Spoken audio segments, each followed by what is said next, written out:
Good morning, baseball fans. Welcome to Week 10 of Major League Baseball Power Rankings.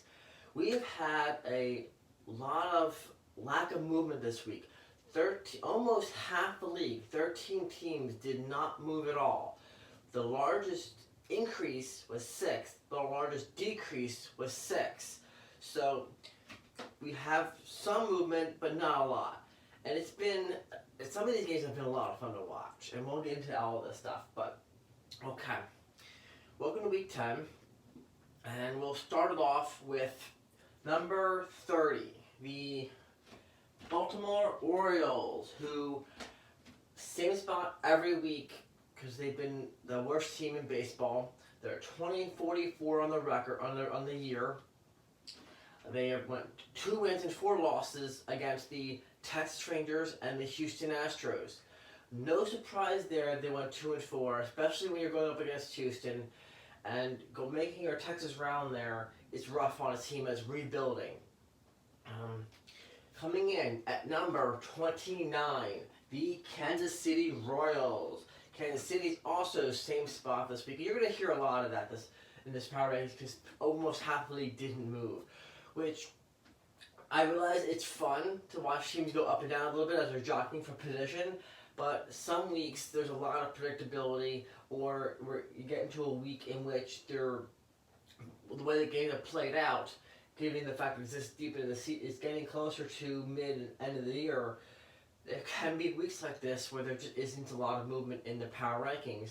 Doesn't diminish the effort any of these teams are making, and I'll certainly go into some of the things I've seen. But for this week, we got the Kansas City Royals at number 29, who have gone an abysmal 1-5 this week against the Boston Red Sox and the Chicago White Sox. Okay. Now there are several teams who have gone. There are a few teams that have gone 1-5. There are several teams that have gone 5-2. Those are your best records for the week: 5 wins, 2 losses.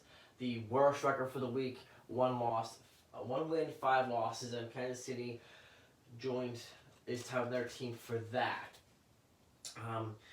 So they had a rough week, and I kind of respectfully to Kansas City. I expect them to have a lot of those this year. They're like Baltimore, struggling to find identity, struggling to build their team up. They're going to have a bunch of rough patches. This is why they're so far down the power rankings. Coming in at number 28, the Detroit Tigers. They had a below average week. Remember how I always mentioned about how you got to take 2 out of 3? They lost 2 out of 3, going 2 wins, 4 losses against the Tampa Bay Rays and the Minnesota Twins. Again, they do not move any spots this week. They are 24-37 on the week, and they got a long way to go if they went to rebuild into a contender. Especially going into Minnesota, who is leading your division there. That's a measuring stick for you. And I've seen them win some games, and it's been interesting to see who they can beat. But it's few and far between, unfortunately. Coming in at number 27, the Miami Marlins. Also not moving at all this week. They are 23-39 on the year. They had a very average week, going 500, 3 wins, 3 losses against the Milwaukee Brewers and the Atlanta Braves. Now, it's one thing to fall to Milwaukee, but when you're going into a division, you got to be competitive, and you got an upcoming star in the Atlanta Braves. So Miami going 3 wins, 3 losses. Considering you're going against far superior teams, I guess that's okay. Going 500, holding water, but at the same time, if you're the Miami Marlins, most of the league is a far stronger team than you are, respectfully. I like them. I like following them. I'm hoping the best for them, but every week is almost a test to see, can you handle it? Can you survive? And this week they kind of were average, going 3-3. Coming in at number 26, a rebuilding team stacked with Hall of Famer sons. The Toronto Blue Jays did not move this week. They went 2 wins, 4 losses against the New York Yankees and the Arizona Diamondbacks. Having said that, they did well against New York. They get kudos for taking 2 out of 3 from the Yankees. The Yankees came to town, and they took the first 2 games of the series. Good job, Toronto. You hung tough. You took out your divisional opponent, and you took 2 out of 3. That's what you got to do. Unfortunately, the rest of the week, not so much, because they ended up 2-4. So you're talking about 1 win and 3 losses against the rest of the week there.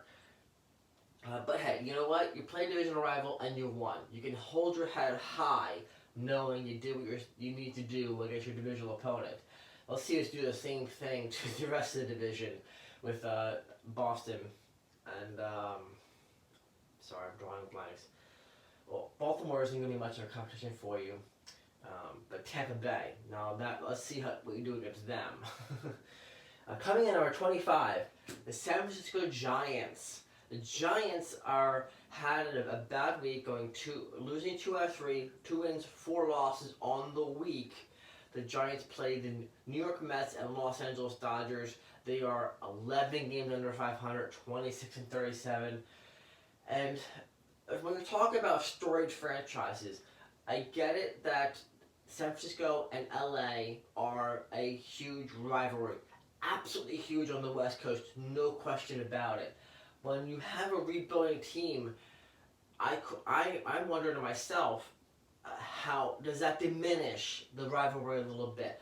I want to hear your thoughts in the comments about that, because I would imagine to Giants and Dodgers fans, they don't care. Just, you gotta beat each other. I get that, because when you got the Boston, New York, Philadelphia versus Dallas in football and other rivalries going on, it doesn't matter how good or bad you are. You gotta beat your rival. It's a historical rivalry there. So let me know, Giants fans, if being in a rebuilding team diminishes the rivalry at all. I suspect not for you guys. Coming in at number 24, the Seattle Mariners had a horrible week, going 2 wins, 5 losses against the Houston Astros and the LA Angels. You're talking about a team going up against your divisional rivalries and laying an egg. Granted, it's Seattle, but, this is why they didn't move a spot this week, but they go 2-5. If you were up here any further, would absolutely have dropped you if you weren't running up against teams that have just had horrible rebuilding years. Because going 2 wins, 5 losses is bad. It's a bad week, and yet despite that, they didn't move. This is a team that is trying to grow from within, develop their players like everybody else. This whole row are teams that are either rebuilding or having bad years. Granted, come on, Seattle, give us something here. You had a chance to go up against your division and you couldn't muster much. You gotta shape up.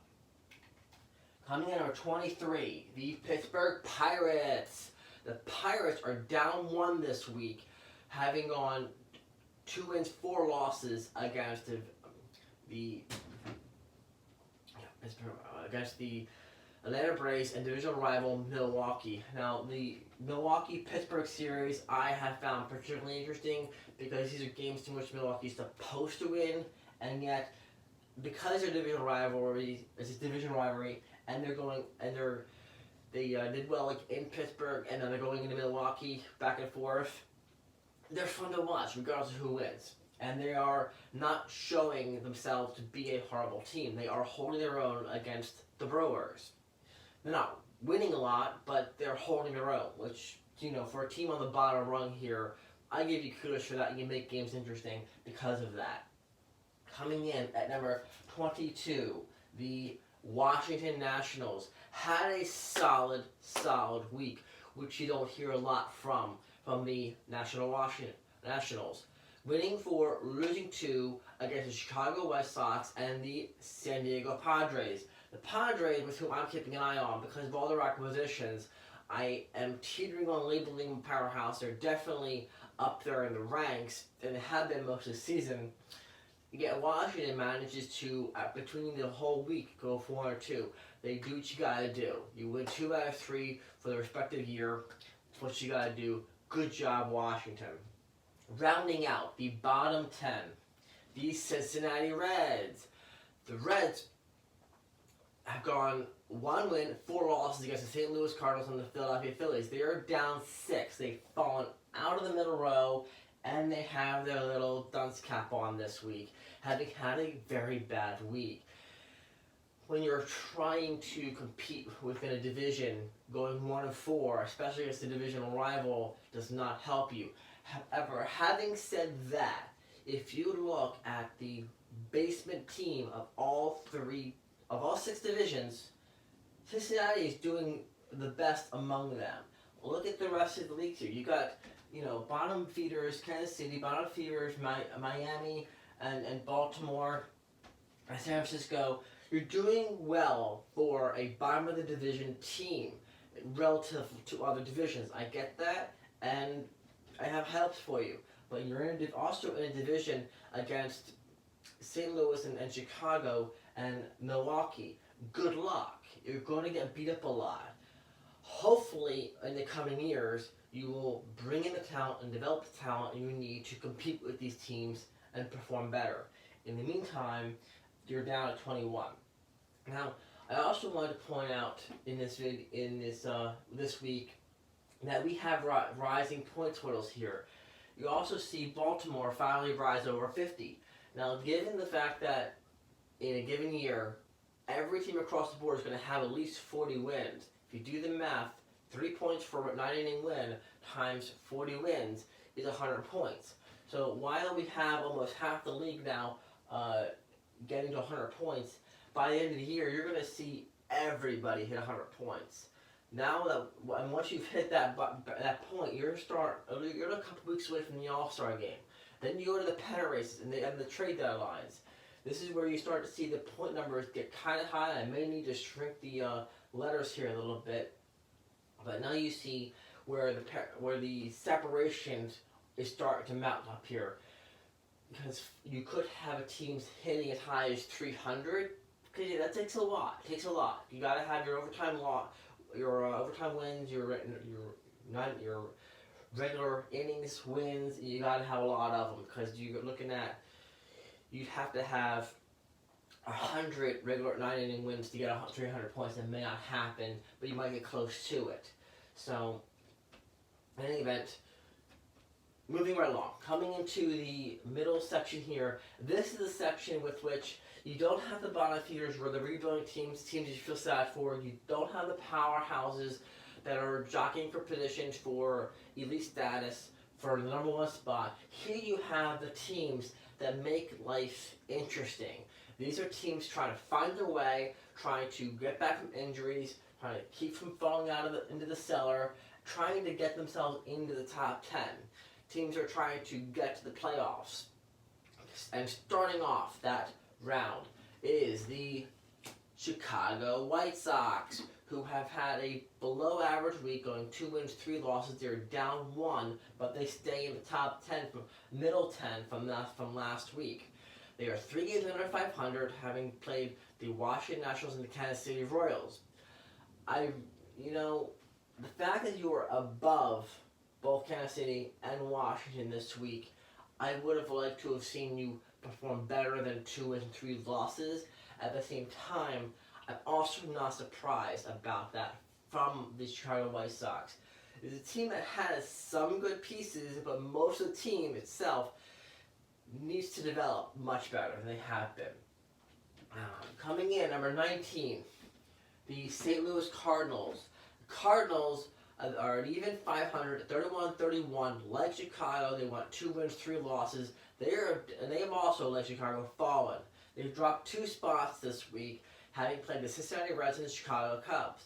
Now, the Cubs-Cardinals, now that's a rivalry that, while I personally find more exciting than the Giants and Dodgers, are probably not as historic as the Dodgers and the Giants. Having said that, you're still talking about, among the rivalries in the major leagues, one that's fun to watch. No question about it. They're both interesting, especially when these two are duking it out for a division. That's fun. A few years ago, when it came down to the final week of the year between Dodgers and the Giants had to sweep out the Dodgers just to make the playoffs. That was tremendously fun to watch. Having said that, I've been watching the Cubs and Cardinals duking it out for the last few years and taking each other's players and I shouldn't say that. Fowler went from the Chicago Cubs and St. Louis, so I couldn't qualify taking each other's players when one person switched sides. It's only one person. Having said that, the St. Louis Cardinals are a fun team to watch when they're playing the divisional rivals, but overall, this is a team that is still trying to find its way. They are a team that has more ability than they are playing. They're playing under their potential. They got Goldschmidt over the offseason from Arizona. He's a good hitter. They've also got some other core pieces from previous years. So this team, I expect more than what I've been seeing from them. Coming in number 18, the New York Mets. The Mets are up 3 this week, and they got buoyed to climb, despite the fact they only had a 500 week, going 3 wins, 3 losses against the San Francisco Giants and the Colorado Rockies.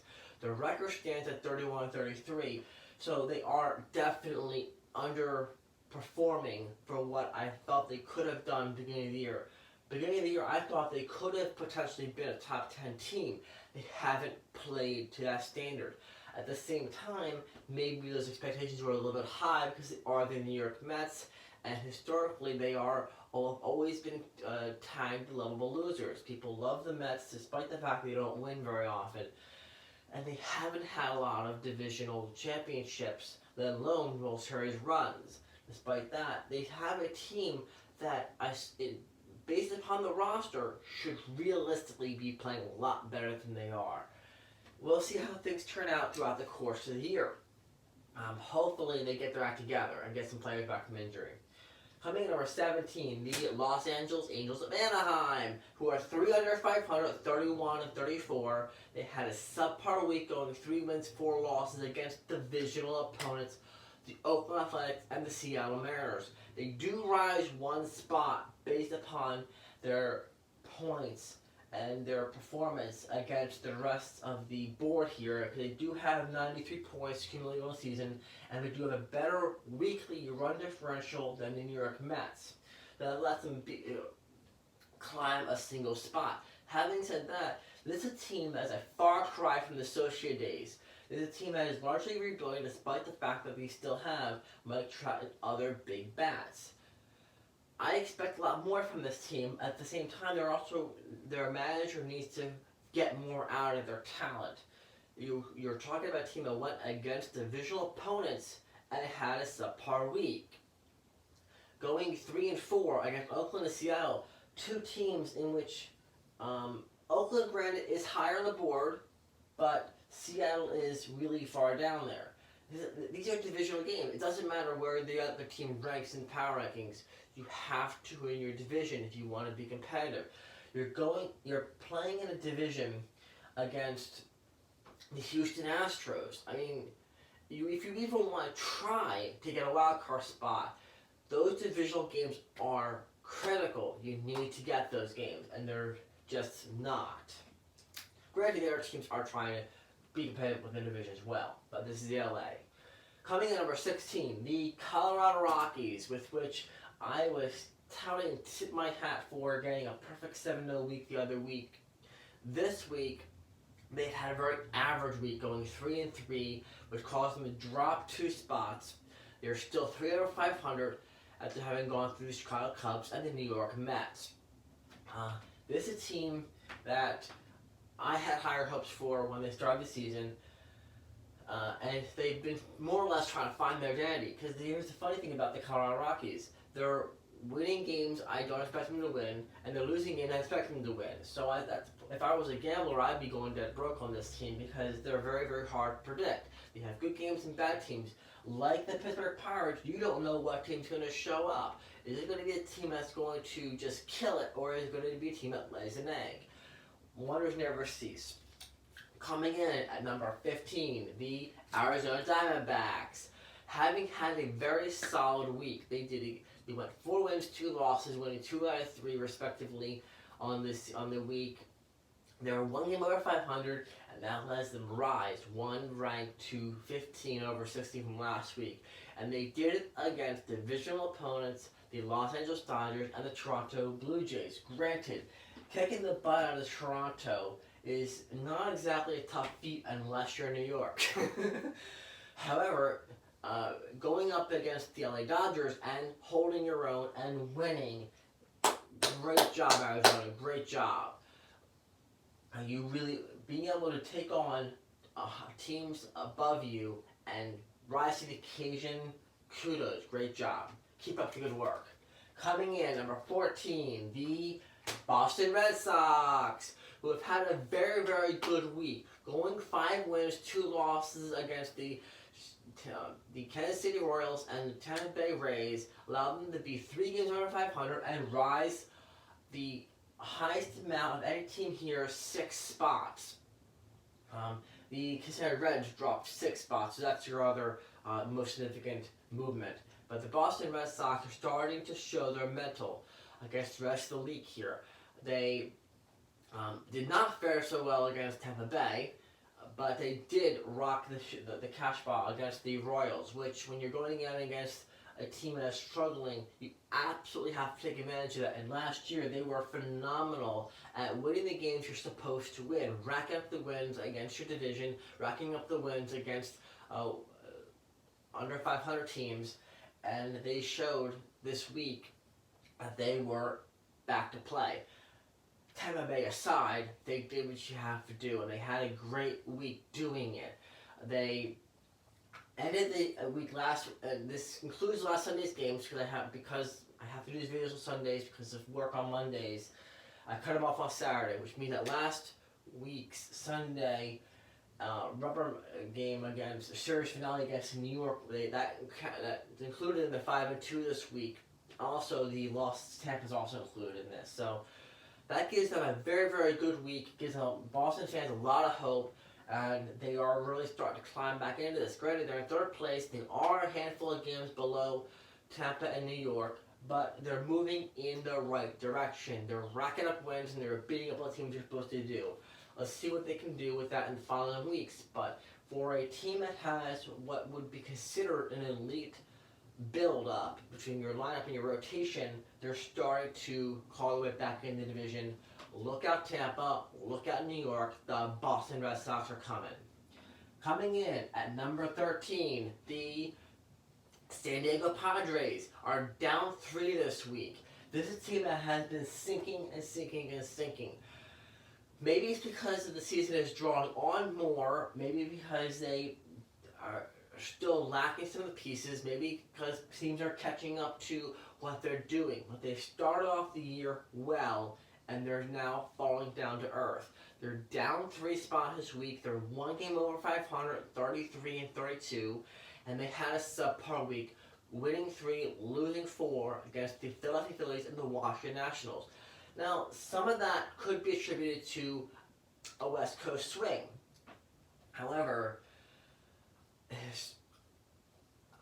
I don't have the historical records in front of me about how they do on the East Coast, but in this week, they had a subpar week, and maybe when they start playing back home, they'll reclaim their spots there and get back to their winning ways.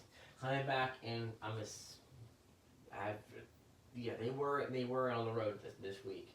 I remember watching them against Philadelphia in Philadelphia. So yeah, okay, that is an East Coast swing and not just a bad home stretch. Coming in number 12, the Oakland Athletics are down 1 spot. They're an even 500, 32-32. They had a subpar week, winning 3, losing 4 against the LA Angels and the Texas Rangers. They, like LA, played some divisional games and did not fare so well.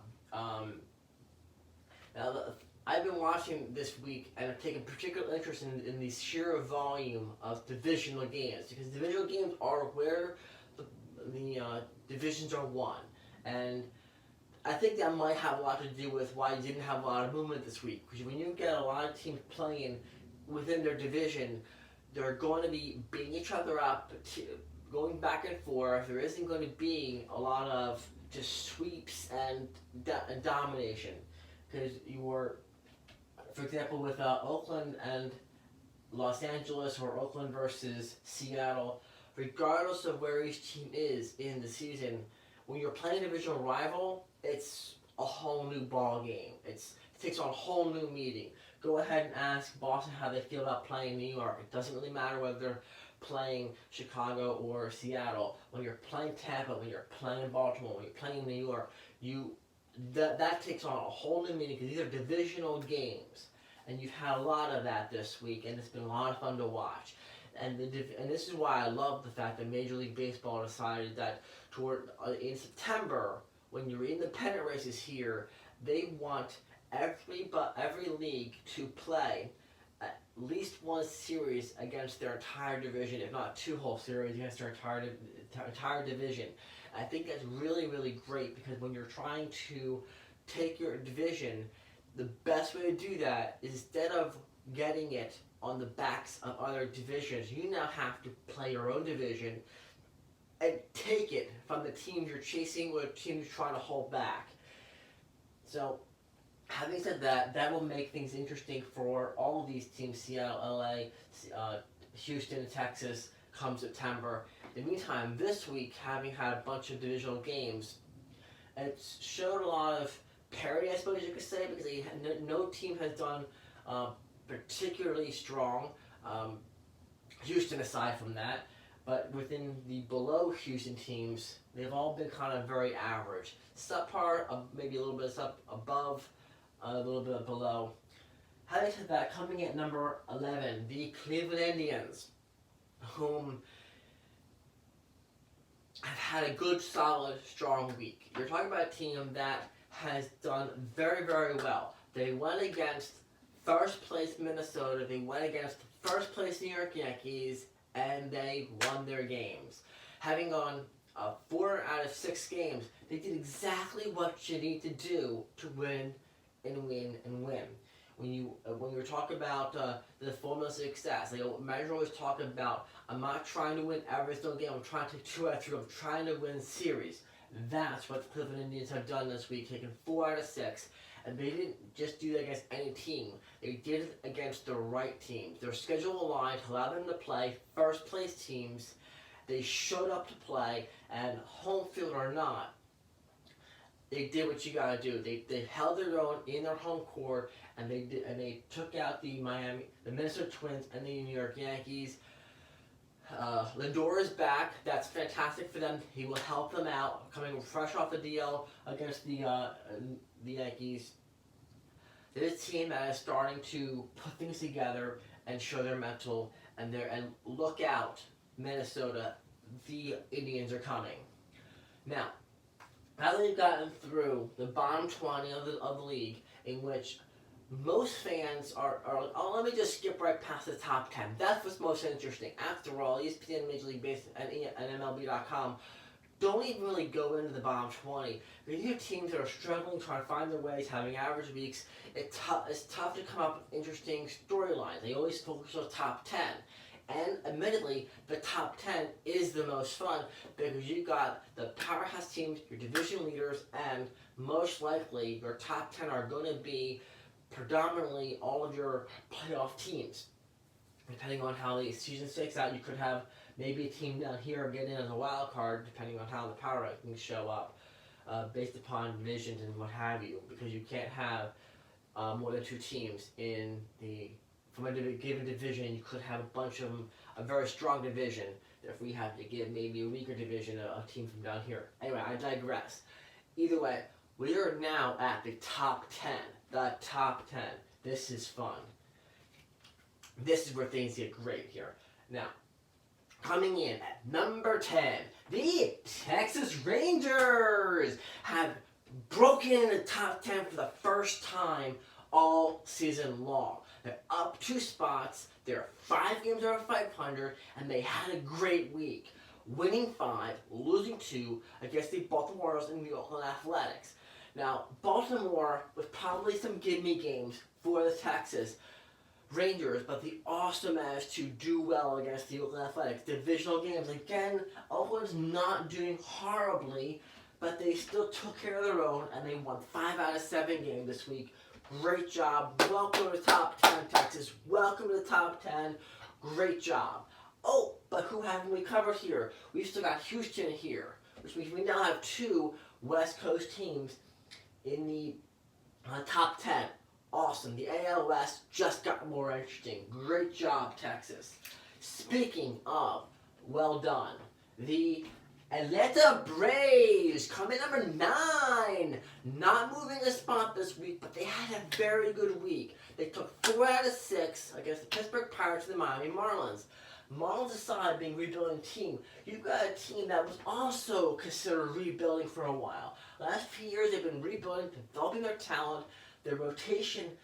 Kevin Guzman from the Orioles aside have a rotation of 4 rookies, and they just added Keuchel. You're talking about a team that is trying to make a run here. They're doing a great job. They're 104 points on the season, and they are ready to spring forward in the second half and make this AL East quite a fun divisional rival. Awesome. I've been keeping my eye on Atlanta for some time now, and this is going to be interesting. Coming in at number 8, the Chicago Cubs. Also not moving much, but again, 13 teams didn't move. The Chicago is 9 games over 500, 36 and 27, and they also had a great week, winning 5, losing 2 against the Colorado Rockies and the St. Louis Cardinals. You're talking about a team that did well against Colorado, and more importantly, did well against their divisional rival. That's what you gotta do. That's how you win division. Go Chicago. Well done. Coming in, number 7, the Milwaukee Brewers. Talking about a National League Central rivalry that is going to be a hell of a lot of fun to watch. Watch Chicago and Milwaukee duke it out. Ooh, title fight, baby, yeah! Okay, Milwaukee has not moved a spot like most teams have, like almost half the league. They are 9 games over 500, 37-28. They went 4 wins, 2 losses against the Miami Marlins and the Pittsburgh Pirates. Now, the Pirates, like Chicago, but maybe not quite as much because of how Pittsburgh is doing, is a fun divisional rivalry to watch. Watching these 2 teams duke it out, especially when you got a Pittsburgh team with whom you don't know what team's going to show up. Is it going to be a team that can take out Milwaukee in a given night, or is it going to be a team that lays an egg and Milwaukee just steamrolls right all over them? You never know, but watching those games makes that so much more interesting because it doesn't really matter from a third-party perspective, not being a Brewers or a Pittsburgh fan necessarily, but watching the fact that you can have a team with which can go into Pittsburgh and roll over from 11-1 and the next day fall flat on their face, it's just watching that divisional game take place and watching them fight it out is a lot of fun to watch. It's great baseball. And they managed to hang on to stay 1 point above the Chicago Cubs. This is going to be a lot of fun to watch in September in the divisional races when you're duking it out for the division. Great job, Minnesota, with having a very strong week. Keep it up, especially with Chicago hot on your heels. You're going to need all the help you can get. Chicago being at 30 wins and you being at 37, granted, 36 wins for Chicago. They are 1 game below you. They are hot on your heels. This is fun to watch. Speaking of fun to follow, coming in at number 6, the Philadelphia Phillies. 10 games over 500, had a home week against the San Diego Padres and Cincinnati Reds, won 4 out of 6. Great job. I've been telling Phillies fans for a couple of weeks now about why their team isn't higher, because they needed to win more games. They went through a couple of weeks where they weren't winning a lot of games. Last week, for example, only 2 wins and 4 losses. They've turned it around. They've taken 4 out of 6. They did a great job. Strong week. Good work. Now, you didn't move any spots because of how the rest of the league did, but you're still in the top 6. You're still in the top 10. You've been there most of the year. You've got a powerhouse roster. You've got some good pitchers, some great batters. I expect a lot from you. Keep up the good work. Way to go, Philadelphia. Now, the big top 5. This is where we get into powerhouses. This is where we get into elite teams. This is where we get into teams jockeying for the best record and playoff spots. Let's get into it. Coming in at number 5, the Tampa Bay Rays are up 15 over 500. Have had a slightly above average week, winning 4, losing 3 against the Detroit Tigers and the Boston Red Sox. The fact that they struggled against either of those teams, against the Detroit Tigers, not great. But then they also went ahead and made up for it by going into Boston and winning.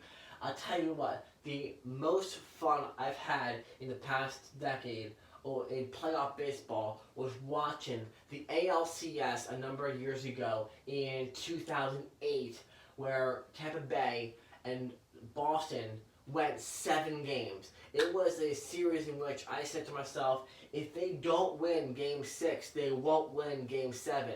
And guess what? They lost 6 and they won 7 to go against the Philadelphia Phillies in the '08 World Series. And so when I see Tampa and Boston play head-to-head, not as much fun as New York-Boston, but definitely something that gets my attention. I always find it very interesting, very exciting. Speaking of New York, coming in at number 4, the New York Yankees have dropped 2 this week and remain 15 over 500, having had an abysmal week. After dropping the series finale last Sunday against Boston, they go into the Toronto Blue Jays, drop 2 out of 3. Then they go into Cleveland and they lay an egg. They had chances and they just couldn't get done. Whether you want to call it based upon how Sabathia performed or against how errors and other things that did not manifest itself, say what you will, they had a horrible week. Shame on you, Yankees. Shame on you. Now, granted, the Yankees have this nostalgic reputation for themselves where most fans are, I either love them or I hate them. Very few neutral fans there. And being a Yankees fan, with the rest of the league here, I try to be extremely respectful to the fans and try to be very optimistic as well as sympathetic, depending on how they're doing.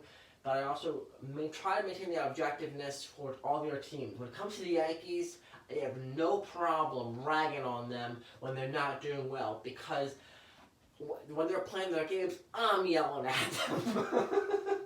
Just like Philadelphia fans or Milwaukee fans, when your team is not performing well, you're right to rag on them because you expect better out of them. Having said that, dude, Yankees, seriously, you laid an egg this week. You had a chance. You went in against Toronto, it was a divisional game, and you failed. You went into Cleveland, and you failed. Now, whether or not they take the season finale today is irrelevant. They've already dropped 3 out of 5. They've broken their 9-game series-winning streak by losing to Toronto. Yeah, I'm going to give them a hard time. Absolutely. There are some colleagues at work that just for fun, we give each other a hard time. And I'm going to give the Yankees a hard time because they're my boys. Coming in at number 3, the Minnesota Twins. I heard a lot last week from fans about the Twins, between the Twins and the Dodgers, about who was really the best team. It was a lot of fun to read. Didn't have the luxury of replying back to it all, but I love the fact that fans are engaging and going at each other about whose team is better. The Minnesota Twins are doing very well. Now they are in powerhouse status. They are an elite team this year.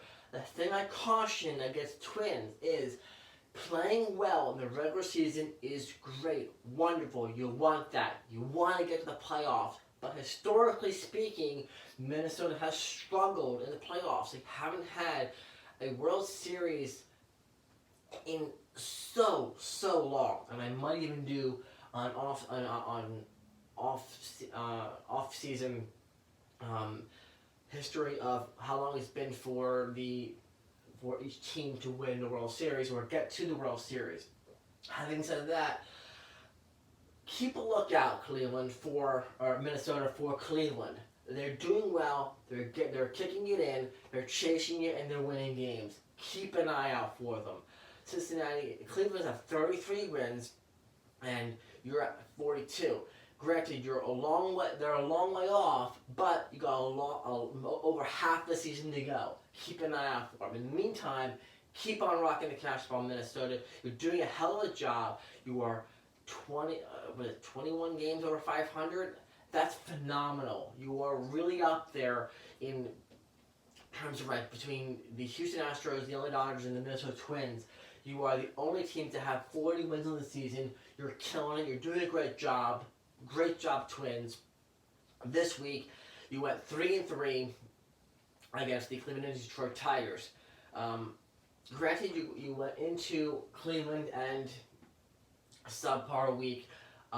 Cleveland really showed their mental coming with holding off their home court against you. You're going to get some games at home as well. We'll see how the series turns out. You drop in 2 out of 3 to Cleveland on the road. Not a big deal. Not great. You would have liked to have said, I'm here, I'm a player, I'm going to take you in your own home. It is what it is.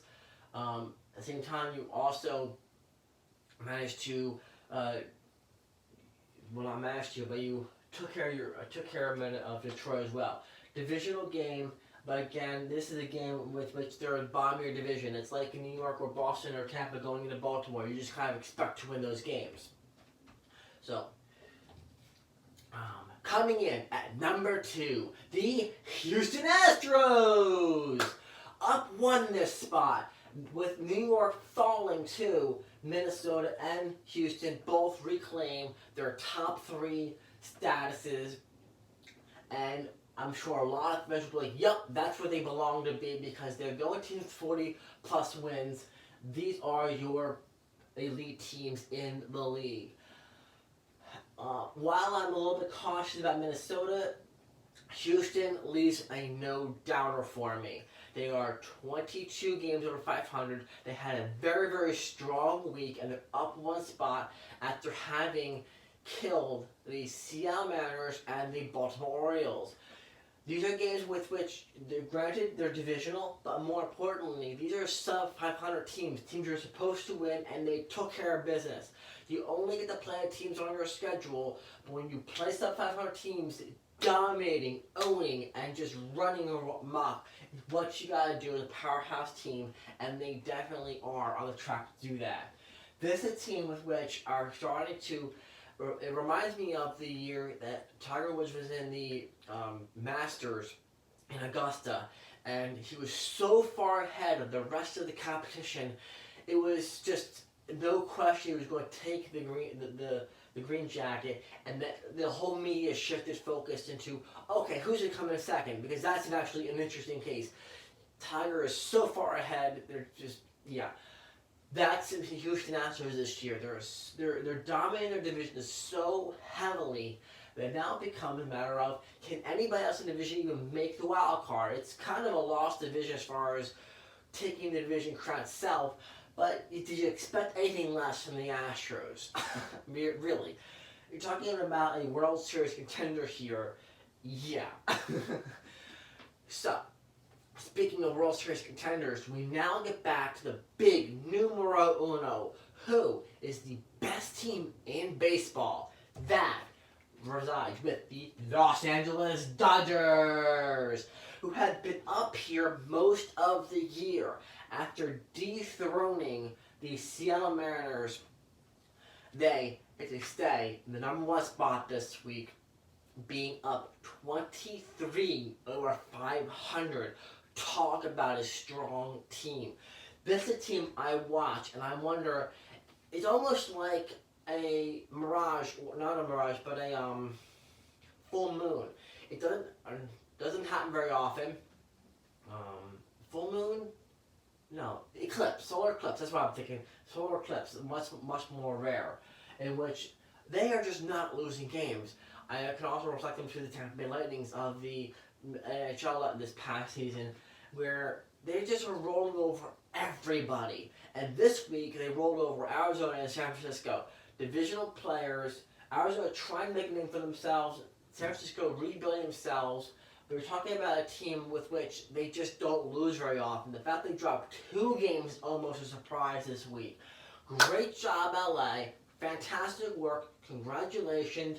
You stay atop. You have the league leading number of wins, league leading number of points. You're doing a phenomenal job. It'll be great to see how this turns out. Does this mean you have a World Series championship in your horizon? We will find out.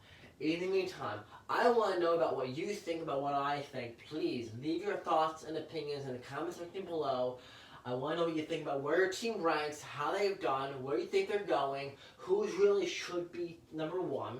Because you've got some stiff competition in LA between Minnesota and Houston. I'm not going to rule in these teams yet, because while they are very strong and they're certainly division leaders here, they're not rolling over everybody the way these teams are. So, LA, Houston, Minnesota, awesome. You are our top tier teams this week. Philadelphia and New York, your division winners. They had a rough week. I'm going to rag on them a little bit, give them a hard time. But Philadelphia, you're coming back around. You took 4 out of 6 this week. Awesome. Great job. Milwaukee, you're still up there. You're still a phenomenal team. Still a team I have a lot of fun watching. We'll see how the rest of the season shakes out. In the meantime, if you just happen to come across this video via the internet or YouTube, please hit like and subscribe. That helps the channel a lot. And until next time, enjoy the game this week, enjoy the rubber matches and season finales today. And thank you all so much for watching. It's a lot of fun doing these videos. I do them for you. I love talking about baseball. I would love to do it every day, all day. Unfortunately, work doesn't afford that opportunity, but my wife certainly gets an earful of sports on a regular basis, and we're always watching games every day. Whether it's Yankees, Minnesota, Milwaukee, whomever, we're always watching games. They're a lot of fun, a lot of great storylines, and I just love baseball. It's a phenomenal sport. I love the way that in life, there's no one event means much of anything. For example, you could be a 3-2 pitch count, and there's no way of knowing if the next pitch is going to be a strikeout, a hit, a foul, anything. It's so wide open. Any pitch, any play is so unknown. It's the anticipation of each game, the anticipation of each bat, each pitch. It keeps you on the edge of your seat, especially if you love the game.